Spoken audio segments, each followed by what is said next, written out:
I would like to apologize to you for what just happened. The old man that I keep imprisoned in my room just took his final breaths. Anyways, if you're watching this, that means that you're currently sinking to the center of the earth because you were dumb enough to step into quicksand. Most people have no idea what to do in this scenario. However, that's why I'm here. I'm going to teach you what to do, my little baby boy. As a certified survivalist, I know how to cope with the notion of being inside quicksand. And by the end of this lesson, you're going to be coping up the wazoo, as some people might say. The first thing you're going to want to do is make sure you have a stick. If you are walking through the forest, then you should already have one. Whenever you walk through the forest, you always pick up a stick to play with it. If you haven't picked up a stick yet, that means one of two things. Number one, you're a liar, or number two, you're just stupid. If you are one of these two things, then I'm sure you can find one just by looking around, even though you are stuck in quicksand. Having a stick will enable you to do many things. Such things include treating it as a companion. You can also fend off wild animals with it. You can also fend off local tribesmen with it. And lastly, it'll come in handy when you eventually have the chance to escape. Now that you have your stick, you're going to want to take stock of your food. Using my psychic abilities that are about as real as my girlfriend, I've already taken stock of your food. You have a can of Pringles, a head of cabbage, an obscene amount of pickles, and a latex glove. Now I know that you're sitting there thinking, What am I going to do with a latex glove? It's not food. And I'm here to tell you that you're dead wrong. When considering the predicament that you're in, you should be very quick to accept that by the end of your ordeal, that latex glove is going to be resting soundly inside of your belly. Be very careful about rationing your food because you have no idea how long you might be waiting there. You could be waiting for weeks, but at the same time, your chance for escape might actually be here already. But for your safety, I will be teaching you about things that could possibly occur during your ordeal. Now knowing you, you're probably sitting there thinking, You should just go ahead and teach me how to escape. I mean, I'm sinking to the center of the earth, and if you don't teach me how to escape, I'm gonna die. And if you're choosing to think like this, stop. You had time to pull out an electronic device and look up, how do I escape quicksand? The name quicksand is actually very misleading. In fact, quicksand is slower than my autistic son. You have more than enough time to learn about the dangers that could occur on your rocky road out of here. Since the quicksand that you got yourself stuck in is located inside of the jungle, you have a whole armada of animals to worry about. One such animal is the most dangerous of them all, the camel.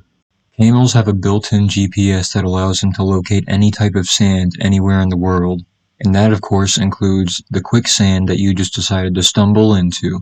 And you can bet your bottom buck that a camel is on its way to your location. And I mean, that's not a good thing.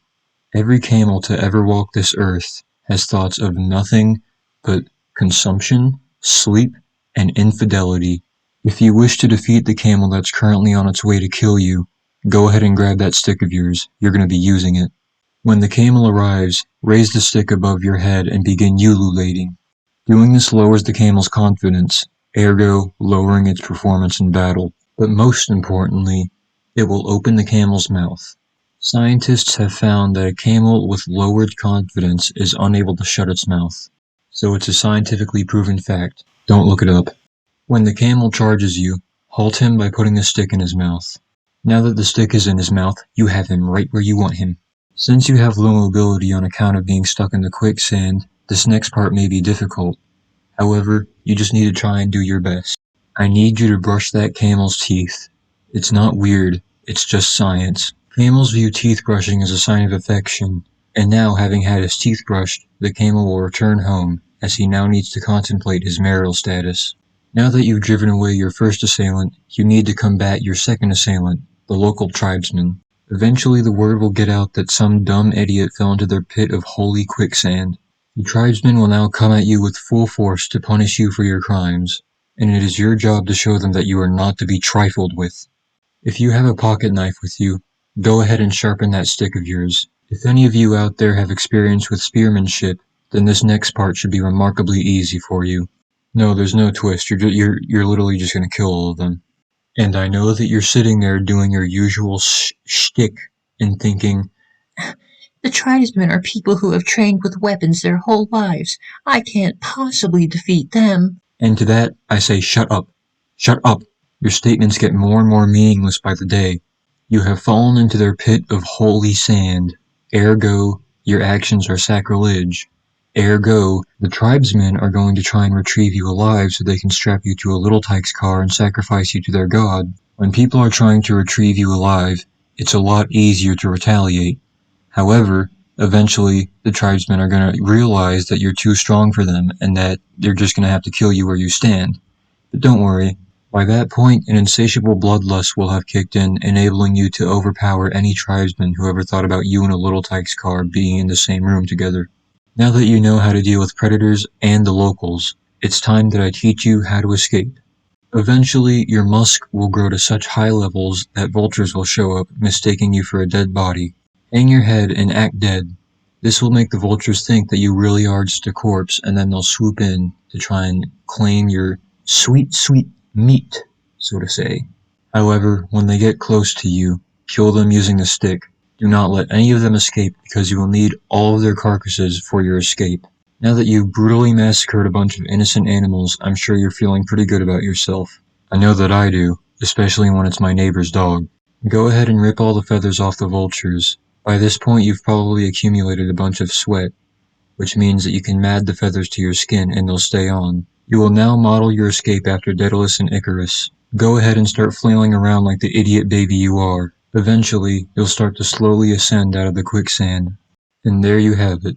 You're no longer stuck in the quicksand, and you also have the power of flight. Just be sure not to fly too close to the sun. But anyways, thank you for watching.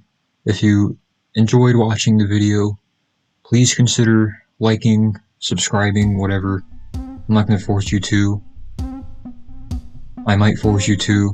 But yeah, tune in next week when I teach you how to efficiently clean up all those pesky gerbil skins lying around the house. Thank you and have a good day.